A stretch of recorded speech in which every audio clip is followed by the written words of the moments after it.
Here is one way to begin to talk about what the pandemic, the post-2020 world, began to set in motion. All together, for a time, we felt for the ground beneath our feet. We remembered that the ground beneath our feet is never as solid as we believe it to be. We remembered that civilization revolves around something so tender as bodies breathing in proximity to other bodies.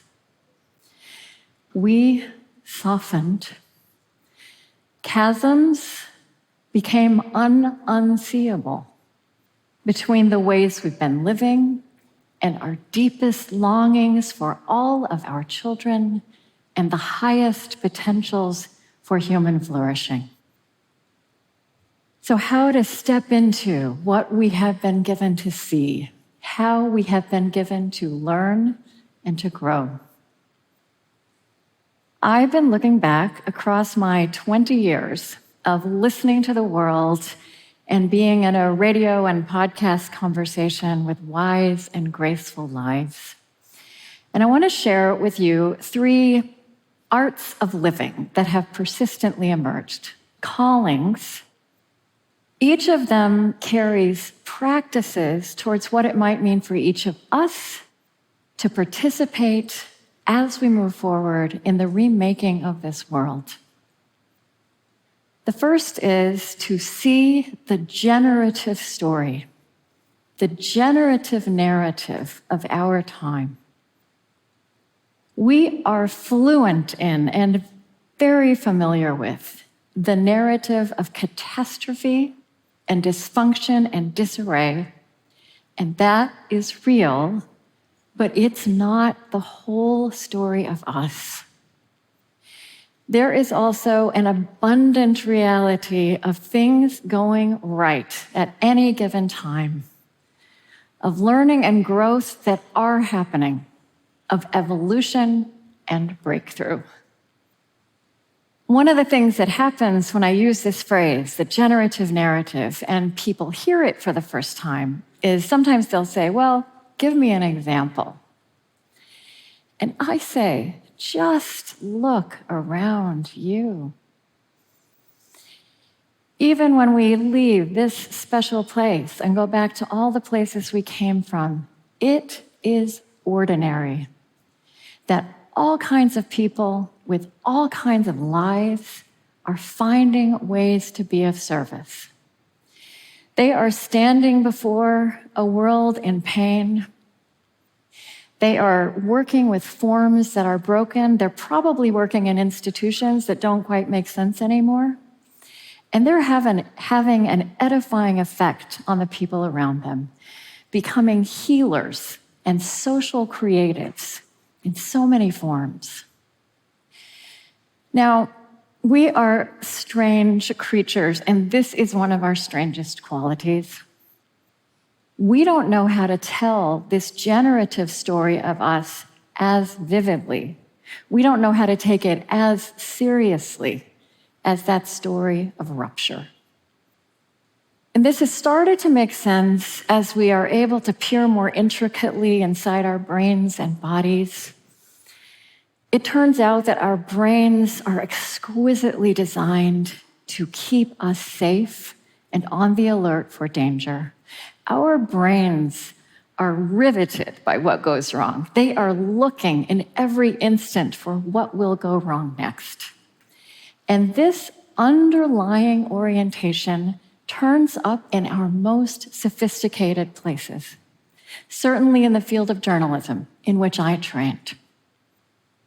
It turns out that we actually have to more actively, consciously orient ourselves if we want to attend to and get riveted by what is good and redemptive. The invitation here is to take in the good. And just naming, calling it out, that there is a generative story of our time, that you can see it too. This is a way to begin. Take in the good. Let it start to actively shape the whole picture of the world you are working with. And when you do that, you begin to make this whole landscape of generative people and projects more visible and defining to themselves and to this world, which carries so much pain and so much promise. My second offering is to live the questions. And this one is a gift from the poet Rainer Maria Rilke, who became a friend across time and space to me in years I spent as a very young journalist in divided Cold War Berlin. In the early 20th century, Rilke wrote a wonderful series of letters to a young poet in which he counseled, be patient with all that is unresolved in your heart. He said, try to love the questions themselves as though they were locked rooms or books written in a very foreign language. He said, don't try to reach for the answers which could not be given to you now because you would not be able to live them. The point is to live everything. Live the questions now. Then perhaps someday, far in the future, you will gradually, without even noticing it, live your way into the answers. Like us, Rilke was a citizen of a young century with spectacular potentials for creating and destroying. And it's come to seem to me that the great challenges, all of the great challenges before our young century, on some level, are vast, aching, open questions. All of our challenges, ecological, racial, economic, spiritual, political, vast, aching, open questions for which we will not have anything like answers anytime soon.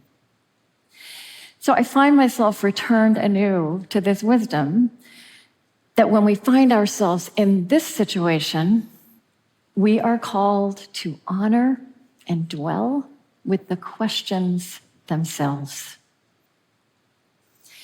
Now, we live in a culture that is in love with the form of words that is an answer, an opinion. And we are in love with the way with words that is an argument. But a question is a mighty form of words. As an interviewer, I know that questions elicit answers in their likeness. Answers rise or fall to the questions they meet. And it is a deep, deep truth in science, as in life, that at any given moment, we are being shaped as much by the questions we're carrying as by the answers we have it in us to give. Those moments when a new question rises up in us, stops us in our tracks, those are pivot points. Those are moments when the possibility of discovery breaks in. So the invitation here is to engage the adventure of a new reverence for the questions that are alive in you, the questions that are alive in the world around you. That question, which I believe almost every one of us standing before our world and its pain and its problems, wondering, how can I possibly make a difference? How to begin? Spend some time formulating your variation on that question. Write it down. Commit to having it over your shoulder, in your ear, as you move through the next few months of your life. See what it invites you to see and to move towards and to move away from. I have found that if you are faithful to living a question, that question will be faithful back to you. And my third offering is about calling and wholeness. The Latin word for calling, vocare, is the root of our word in English, vocation. And in the world in which I was born, vocation was very narrowly equated with work and job title. But we are not called merely to be professional people.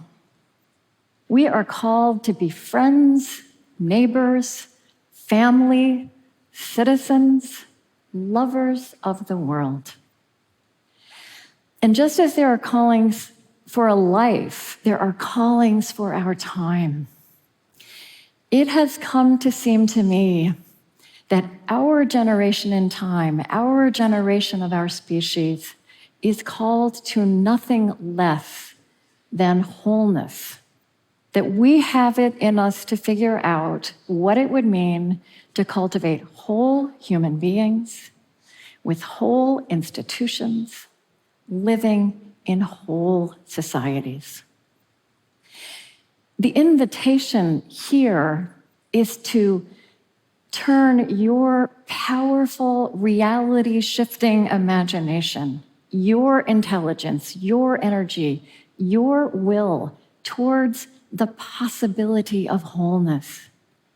How to live into that. And I want to be very clear that becoming whole has nothing to do with aspiring to perfection. It is not about achieving perfection. And it also, becoming whole does not mean that we become less strange or wild or complicated.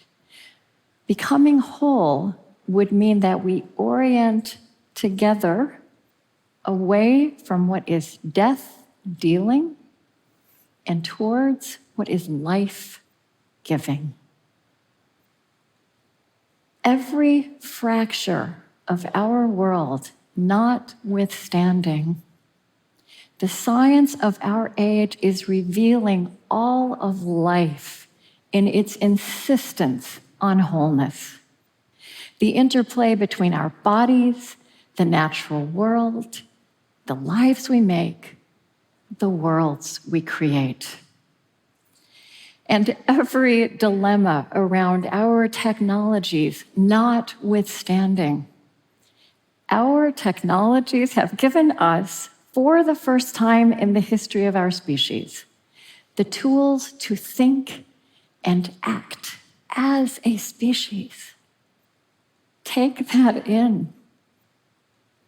It is the calling of callings to make that more vivid and tangible and real, each of us starting inside ourselves and with the lives we've been given.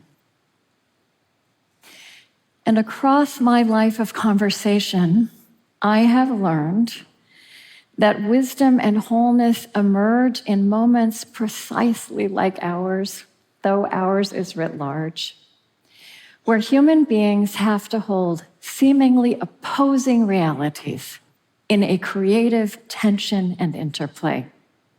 Power and frailty, birth and death, pain and hope, mystery and conviction, brokenness and beauty, calm and fierceness, mine and yours. Let's begin. Thank you.